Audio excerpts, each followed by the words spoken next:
Welcome to the Zandbergen Report, where wealth strategies and investment wisdom collide, featuring your distinguished host and certified financial planner, Bart Zandbergen.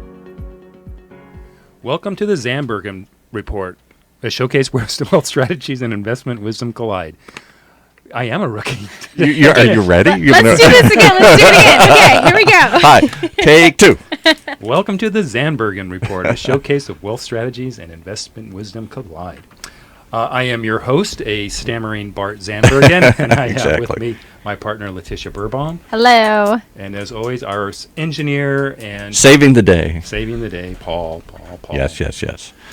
All right, so we had so much fun, and we've been having so much fun and such good reaction to our shows on what keeps you up at night. We are going to, again, continue that theme and bring in a couple more examples. And we are even going to include both Letitia and myself and what keeps us up at night. Wow, okay. We're going to get vulnerable now here. We're going to tell the truth here. Yeah. So, however, before we get to the truth and vulnerability, I did want to lead with another example. As I told you, I went on a quest, and I've been talking to some of my clients and friends and asking them that same question: what keeps you up at night? Had you ever asked that before? I'm just curious. Until you started this show, and we kind of were coming up with clever takeaways to get people to reveal who they are and what's really going on in their head, and you came up with this idea, which I thought was a good one. Had you, in all the years, ever had these kinds of interests or questions, or is that something? Because I don't think most people would ever think to ask that of their clients, quite frankly. So in different words, as we goals, objectives, clearly, but not in such a pointed fashion, I think, and I think the question itself is very, very. It made me stop and think, and I wonder if it makes them stop and think as well. Yeah, it should. Yeah, it should. Yeah, and I've had a couple people have said, and this gentleman as well has said, you know what? Let me get back to you, because that is a great question, and I want to come back with a really good answer. Yeah, you can give a flip answer. You can say my kids or something or whatever. But I think we all have some little deep, dark fears or secrets that we don't talk about too often to our friends. Certainly guys, we're supposed to be big and tough, and if you're successful, you have all the answers. But there are questions we're all facing. Yeah. So this particular, just to kind of set the scene, this is someone who was able to retire relatively early from a liquidation event. And so his first response was sugar is what keeps him. Okay. He now has a now what's sugar? So sugar high. Now he has like an ice cream and cookie dessert habit. Okay. Literally sugar. Sugar. Yeah. So he literally, what keeps you up at night? Well, literally, I eat ice cream and cookies before I go to bed, and about 4 hours later, I have my sugar. Not a good idea. So funny, that person's so fit. Yeah. You would never know. But the second part, so that's the true answer, but a little more literal. But the other part was he spends time feeling guilty, might be a little bit of a strong word, but uncomfortable with the fact that, hey, should I feel bad that I can go mountain biking today? Yeah. Or that I can golf today? Right. Because he'd mentioned, and how true is this? And for us, true as well. We've been working or in school since we're school since we're 5 and working since we're 15, 16, or 17. Yeah. And he said, my entire life I've been told, you go to school, and then you go to college, and then you get a job, and then you work your job, and you work your job, and maybe another job. And now he doesn't have any of that. So there's a level of guilt or just concern that, hey, is it okay for me to do this? So he's checking in with himself to see if, hey, is it okay that I can do this? Interesting. Financially, he can, and he gives money. But a little voice in the back of his head says, you shouldn't be doing this. Maybe you shouldn't be doing this. Yeah. They give to charities, they give to their family, and there's no financial worries, but still it's a concern. Well, because you want to be productive. And particularly I'm sure he's a very successful person. He was driven to success. I hear that a lot in here of people my age and older who don't know how to stop. They thought they were working towards an exit. They were thrilled when they got the liquidation, and now they don't know what to do. They feel uncomfortable. The things they thought would bring them joy, they go around the world once and they say, great, now what am I going to do? They go play golf for 3 months. Now what am I going to do? It doesn't give them the long, everlasting happiness they thought it would. We talk about that a lot. I know we've talked about it a lot, even in our show. We talk about it a lot because the reality is a lot of times you can take this in a lot of different ways. But even when you you work really hard to reach your goals, and those goals for every person could be completely different. But you reach those goals, and then you're ready to have phase 2. Well, what does that look like? How do Yeah. you redefine phase Now 2? what? Now Yeah. what? Yeah. And you can see we've had a lot of people over the time that we've been in here, and how they have experienced that phase 2 and reinventing themselves or giving back. And, and someone may have said, like, earning the money is one thing, but once you have it, you have the tools. So you have the tools to either, continue to help growing and providing for other people, giving back, and how you're going to, what you're going to do in that phase 2. It would seem to be easy. We all groan and say, oh, gee, I wish I had that problem. But I hear that over and over again. I don't know what to do because I've been so focused on one thing for so long, I don't know how to transition into something else. Especially if you've been an owner or a CEO and your ego is wrapped behind it, or if you were an athlete and you have been a superstar. Well, you'll still be a superstar, but the reality is on a day-to-day, you're just another person going and doing shopping or going mountain riding. That's kind of the Michael Jordan story. He couldn't quit. And he kept coming back. He tried baseball, and then he had to come back again. It's hard to put it down. I'm sure it is. And look at rock stars. How many retirement tours or final tours have we seen for? Oh my goodness! Yeah. Right. Exactly. But there's two things that makes me think of. One of the previous answers to a gentleman who actually is still working, very, very wealthy, but what keeps him up at night is the kill. What is he going to do next? Yeah, right. And I think just some not everybody, but some people are wired that way to thrill always of the need chase. to be, Yeah, that'll be me. But 99, and you're like, okay. I'm still going. Any project. We had a guy in here earlier, just real quickly, when we first started several years ago, and he was literally like, I want to say 98 or 99. He's still running the company that he created. He still could. And he said, I'll be back in like 2 years or something when I turn 100, and I'll tell you what that's like. He had no intention of ever stopping because it brought him such joy. Yeah. And there's nothing wrong That's with that. a good takeaway. Absolutely. Yeah. But this is related, but a little bit indirect. And I had this discussion with a group of clients that retired at the same time because of a sale of a company. But there's a book called Halftime. Now it has a spiritual undertone, but the takeaway from the book is, okay, this is what you've done the first half of your life. What now are you going to do the second half? Mm-hmm. Now, it doesn't mean you've necessarily retired. I mean, what's halftime? 45, 50, you could say 30. So in that time frame, whether you're working or not, what is the second half going to look like, and what do you want it to look like? It was very introspective. I read the book a few times. It causes you to be introspective. I'll give you another suggestion. Tune in Wednesdays. Right. We have a show called The Next Chapter, a semi-retired, very successful CEO business coach.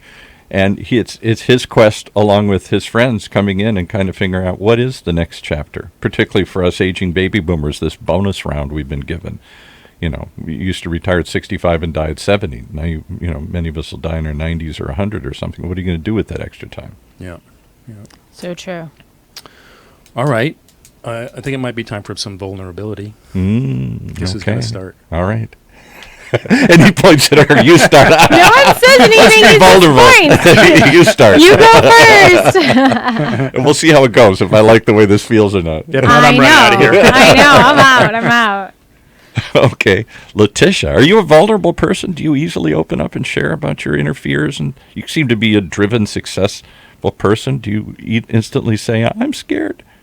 I don't like to share all my details. It definitely makes me vulnerable. But for some reason on air, I have no problem doing it with everybody. Yeah. Yeah. I think that's part of my next step in my life is actually sharing what my personal story is and what I've been doing in my life to be where I'm at. So I want to share because then I can continue to grow and learn from that. And then I can also give back and have other people coach them along the way too. So all right. Yeah. We're I'm eagerly ready. waiting. I'm what ready. keeps you up at night? Okay. So I would say one thing that makes me nervous as a parent, the one thing I get nervous about and I think about in regards to money and your finances, I worry that my children growing up in Orange County and having maybe a very different experience that I experienced as a child. And my childhood, I didn't have, my parents weren't as financially fortunate, or they started younger, collaborative of different things. But I worry that maybe they'll be spoiled, and maybe they'll be maybe disrespectful, or just not appreciative. And there's things that definitely my husband and I will do to make sure that our children have basic concepts of money, but I just don't know if they'll have the same experiences. So what I have to do is create those experiences and try to take them to different shelters and have them earn money, and then from that allowance I make them go buy gifts, and then we take that and give that away to other children that might not have it, and let them experience that there's other people out there that might not have the things that they have, and to be able to give away. Good for you. So my parents did that for me as a child, and I had a lot of exposure to giving. And I can tell you, your fear is not unfounded. I grew up in affluent suburbia. My father was an executive for a car company, and he grew up in the midst of the Depression, never went to college or anything, and he always was upset that I didn't value things the way he did. Yeah. He had nothing, and we had everything. And it in a weird way, I saw many of my friends do drugs and die and other crazy, just because it didn't mean anything. It was too easy. Everything was around. And it took me a while to sort of get over that affluent, laissez-faire, who cares, Yeah. Well, it's funny because when I first say this, you're going to not think it makes any sense. But Okay. I think some of our listeners and most of my friends and family know that we my wife and daughter spend the summers in Tahiti. And so the first thought is, wow, Tahiti, that's very opulent. Exotic, and so yeah. So, however, where we stay is in an island that's very, it's not third world, but it's not where the resorts are. Yeah, it's right. not resorts. It's houses. It's shacks. It's where locals live. Right. Yeah. And part of the goal here with both my wife and I, for the same reasons, is we're now bringing up a 3-year-old in Orange County, and there's enough influence. And I'm so much older and so much in my career now that we can provide that kind of thing. But when we go there and they spend the summer there, she sees the other. We live like them. She sees what it's Good. like, and I think it gives her a better perspective of what life is like in full circle. My dad, when I graduated from high school, maybe I told this story before. I was a month after I graduated, and he said, "So you've picked your college. Yes, I'm going to University of Michigan."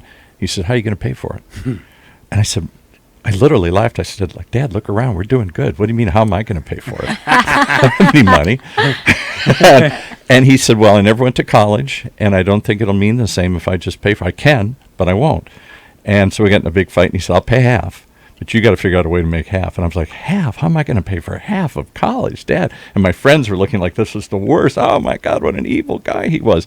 And he said, the only thing he did is he said, I got your job working down in the factory because that'll pay enough.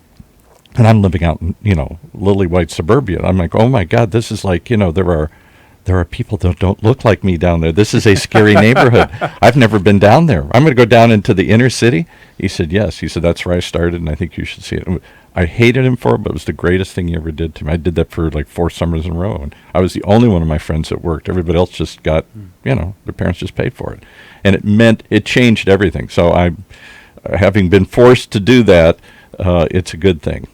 I'm a strong believer of that. Yeah. I did that as a child. Like my first car, my parents could have purchased it for me, but instead they made me pay half. And because of that, I had so much value and appreciation for it, and I took care of it, and I had to put gas in it and pay for insurance. Like those things taught me to, skills that they might not share at schools, like paying my bills on time, right? The Earning value enough of money so I could do it. I have enough money to have gas in my car to go drive around with my friends. Those things taught me so much about responsibility and money management at such a young age, and I didn't even realize that I was applying these values that my husband and I both agree, like our children, they're going to have to do those things just so they have hopefully appreciation. You probably know more than I do about this, but I've read that Bill Gates has literally told his kids, I don't know how many he has or whatever, you're not getting all this. Right. I don't know how much you're going to get, but you're not getting all this. This is set aside for something else here. So don't start thinking you got out. I'm not going to leave you penniless. You're going to get, I don't know, millions, but you're not going to get billions. Right. Yeah. Paul, I've heard someone start the story like you, where the child would say, "Hey, we're doing good," and the parent says, "Well, I'm doing good. Yeah. You're not doing so good.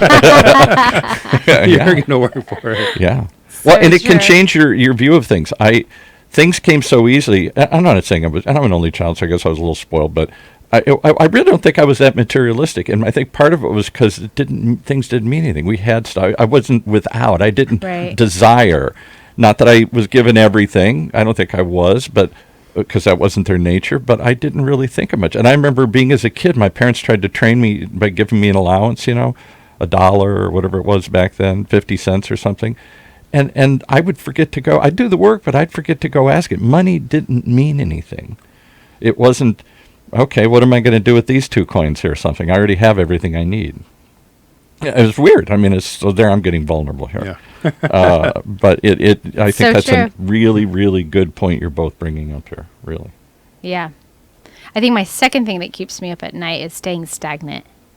Now that I wouldn't have thought of, yeah. Yeah. You don't want to just stay. We had somebody in the other day. He was an older retired gentleman. He said, "I hate this idea that everything's got to be growing." He said, "I'm grown. No more growing. No more growing. I'm Yeah. done. I'm like a tree." He said, "I'm like a tree. I've grown." I thought, okay, well, I've never heard that before. Not that I have to completely change, but I just want to make sure that I'm reading new things or learning new things and enhancing and exploring. I just don't want to become stagnant in my life. I think that's how baby boomers in general are going to change retirement. Whatever it is, it's more Yeah. rewiring and not completely retire. I don't think we're just going to one day stop like my dad did and play that golf. sounds terrible to me. Like, I want to create this lifestyle later on in retirement. Maybe I'm very young, so that's completely different, but I want to be able to incorporate continuing to serve or give. Do most of later your on. clients just stop? I suppose it depends on, and do you see an age difference? Those older baby boomers, is that what they've been, hugging or chugging and huffing and puffing to get to the finish line? If you lay it down, I'm stopped. When my aunt stopped working at 65, she was just thrilled. I mean, she lived to be 95. She never, and she loved her job, but she never once, that was in her generation, the World War II generation, that's what you did. You worked your whole life so you could stop. And I just looked at her like, even if I could, I don't know that I would. I've seen it all. Yeah, we have both. Yeah. Yeah. And do you, I mean, you obviously don't want to be the ones that just stop, and because it does seem like you sort of atrophy or something. You're just going to sit home and play mahjong or something, or watch TV. I don't know. Yeah, no, definitely not that for me. Tisha's not a TV person. Not don't a TV I don't person? watch TV, no. Do you have a TV? I do. I have a TV, Okay. yeah. I thought maybe you're one of these new generation that cut the cord and don't have anything here. I don't have cable, though. You don't have cable? I don't have cable. She's just like my daughter. I don't. How do you not? It's that age. Yeah. Yeah. Right. She doesn't have cable. She's like, cable? What do I want cable? She has like Netflix or something, or Hulu or something here. Yeah. All right. So it's that fear of not finding worth or value somehow, of just stopping. That doesn't sound appealing to your generation. Yeah, I would say the value. No, I just don't want to stay stagnant. I want to continue to grow and develop. You want to keep moving. Yeah, not Can't just hit a moving physically moving, but I want to keep on developing in my life, no matter in one way. If that's So what does Where Bart at? do when he's 90? Assuming you're in good health. That's always the thing. Yeah. What's Bart do at 90, 85? live on a vineyard. Yeah, maybe. I mean, so the question is what keeps you up at night. So it could be, I mean, for me, I'm thinking about things today, right? Right. And so the first thing for me is, and I am going to answer what Bart at age 90 looks Okay. like. But before I get there, Letitia and I take care of a lot of people and a lot of money. Yeah. So not that I'm worried that things are going to go terrible, but because I'm a little bit OCD, we both are, and we're both very caring in what we do. So I'm concerned about all my clients. We have Yes. clients that call us every day with issues, and so that kind of weighs on me. And then just Agreed. overall, just market and investing. So that's a weight. And that let we me ask, carry. and you don't maybe have to answer this because your clients maybe don't want to hear this, but I hear more and more people coming in saying something has changed. Are we entering a new era of uncertainty? Certainly politically, we seem to be in a chaotic, whether you're left or right, we're a tribalized, angry thing. The world is changing. Our position in the world is changing. The economy's changed. Somebody was in earlier saying, literally 30% of the jobs could be wiped out by AI in the next, 20, 30 years or something like that. We're in some sort of really disruptive phase. Does that make you more anxious for the money that you manage or not? No. It's all the same. So are some things different? Yes, of course. There's advancements in technology, but I'm not a subscriber to conspiracy theory, things, and I think some of that is. I'm not calling this particular thing a conspiracy theory, but there's a fear of whether or not Social Security is going to be here. Yeah, right. I hear crazy stuff like that. I think that's right. that's a valid concern. I don't lose sleep over that one, but I think it's a valid concern. So I think there are things that are the same and things that are different. There's fundamentals of compound interest and time and that sort of thing. Has the environment changed? Yeah, we're one. It's a global economy now. It's different than it was 20 years ago. And does that change the rules? What was it, Jack Vogel or somebody like that said the market's just going to be, underperforming for a long time. It could because of all these choppiness and uncertainties or whatnot, and yet it hasn't been over the last couple of years. So I have to say, in my own personal opinion, is things that maybe our firm has done a long time ago that we're already doing, that the standard wealth advisor or financial advisor is going to have to change what they do, because they can't just go pick funds and get a commission or do these things and then be done. Like technology provides so many tools that so many people have access to research and data that they never had access to before. So they're going to have to be with a team, and they're going to continue to have to grow and develop to be able to be like what we talk about all the time is we are holistic wealth managers. We look at every aspect of our clients' lives, literally where money affects them, we help them. And we want to be their go-to. Like we are their CFO, and they are the family CEOs, and we take care of their wealth in every capacity. And you're going to see more, I think, of that. Now, this is my personal opinion. You're going to see more of that as technology starts to advance. Yeah, because otherwise, there is a theory that all of you guys are going to go the way of dinosaurs, and we're just going to have robo-advisors, or we're all going to do it ourselves. No, I don't know. And that's in a matter of opinion. Maybe that's what Bart was saying. There's opinions, but there's still going to be needs that you have to analyze and look and weigh into pros and cons and objectives and tax efficiency and selling businesses and passing on to heirs. There's all these complexities. Here's two examples, and this is just today. Letitia is dealing with a client that is looking to move into a retirement facility community. And she's asked Letitia to come with her to look at it and help evaluate. You can't get a robo person to do that. No. My previous meeting to come in here was with a recent divorcee, and we'll be helping her with getting people in place as a quote-unquote personal assistant to help take care of things at home, and then a bookkeeper, and integrate that with the whatever styles. So there's going to be a portion of the population where a robo is going to be fine, but really not for the clients that Letitia and I have, because. And I think what you're doing is so smart. I hear other financial advisors come in, and they're kind of looking for what that thing is that will keep them as part of the team, because they used to it was about taking them to golf, taking them to lunch, taking them to dinner, having them like you, and then they'll just give you the money, and they left. My dad rarely asked his financial advisor what was going on, as long as he saw what was happening.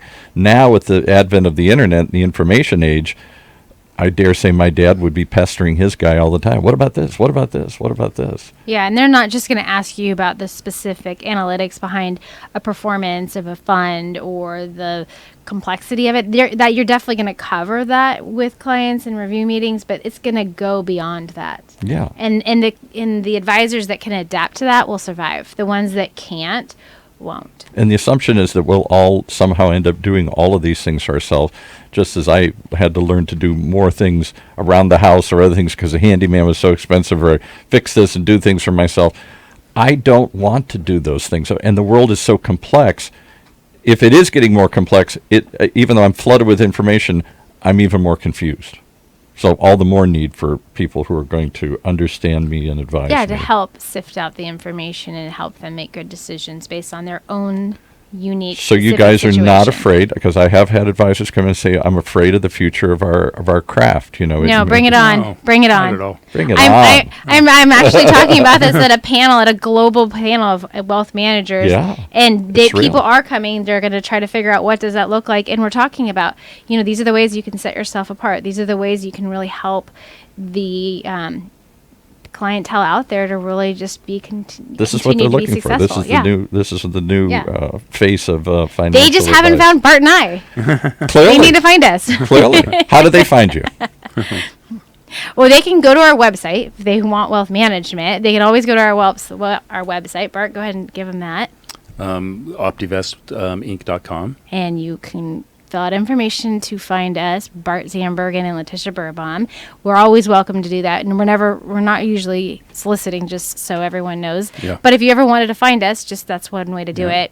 And we're always on. You can find our Zandbergen Report, our podcast here, Wealth Strategies and Investment Wisdom, and we're on Facebook and LinkedIn, and we're also on Twitter, Instagram.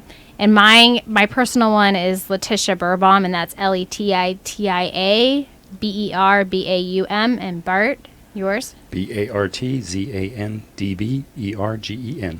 But the most important thing, I know Paul's going to get ready to cut me off. The most important thing is if you like what you hear, you have to like it and share with other people. That's what I was going to say.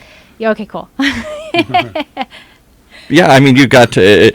What I find is this is a breath of fresh air for me, because I do find myself with lots of fears as I get older about finances, about the future. How long am I going to live? What's it going to be like 20, 30 years from now? Are we entering a period of uncertainty and chaos? I think there's a lot of fear out there, and you guys seem to be very calm about it, because I think you've thought through these things, and you have long-range strategic thinking, and you're very, as you said, holistic. You're looking at the whole picture, not just this one thing. And I just want to say one last disclaimer, just for our compliance team. None of the things that we're talking about today is we're giving you specific. It's not financial advice, right? Yeah, specific recommendations. It's just general concepts, and every single person has their own unique situation, and that we're able to help them with. So that's why we say, if you have specific questions, ask us, and we can help you. It's an approach that you guys have perfected and taken to new levels here, and I appreciate all the different aspects of it, and the fact that you're always telling people, hey, enjoy it along the way here. It's not just all save it for tomorrow here, because tomorrow is never promised to anybody here. So thanks, everyone, for tuning in. We look forward to being back in the studio next week. Cheers. Thank you.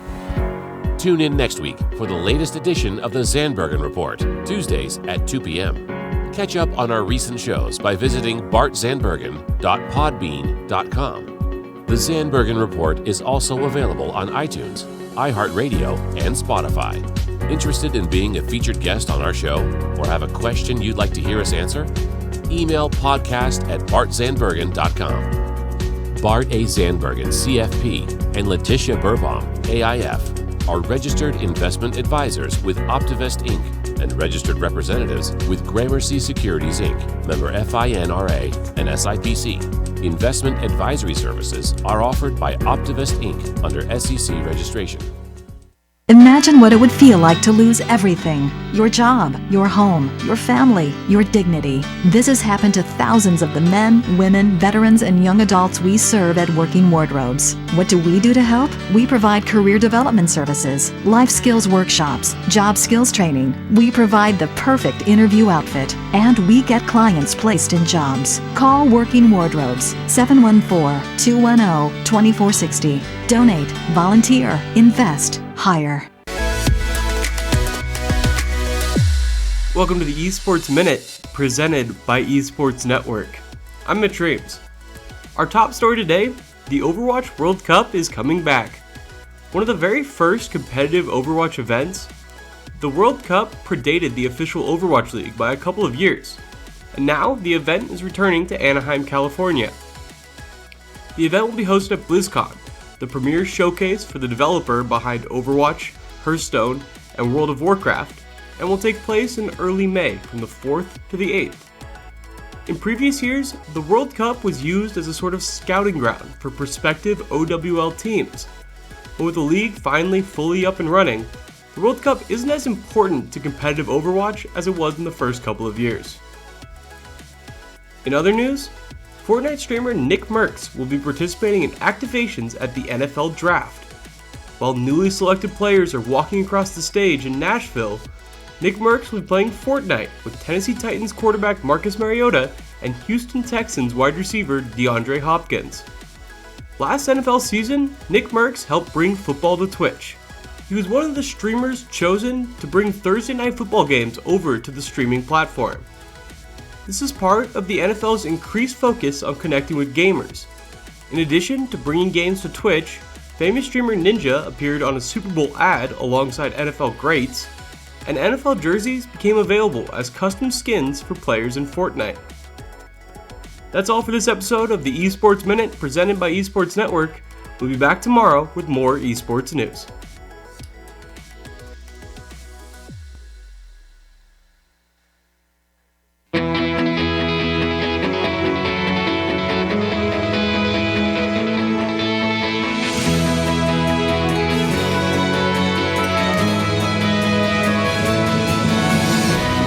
Welcome once again to another episode of OC Spotlight, the one show taking a look at the most incredible people doing the most amazing things right here in our own backyard. And this week, well, maybe we topped them all this time here. I don't know. I say that every week, but this one's pretty big. We have my friend Mark Timmig in here from Esports Entertainment, also known as Esports Network. Hey, Paul, thanks for bringing me in the studio. It's always great to be here with you. We've got an incredible subject to talk about today. Esports, this is just the topic of the day here. I was telling somebody just the other day, because full disclosure, they're now syndicated on our station as well, so that we run these Esports Minute, as you've been hearing, throughout the day, and prompting people to ask me, show hosts, show guests, and show listeners, what the heck is esports? And I'm like, have you been living under a rock? This thing is huge. Tell us what it is. Yeah, that's a great comment, Paul, because not everybody is a gamer. And frankly, if you're 45 and older, you may not be a gamer, but you why are you looking at me over your in that way? Well, but you absolutely know someone, whether it's a son, a daughter, a niece, a nephew, a grandchild. My son-in-law. Yeah. Everybody knows somebody who is really excited about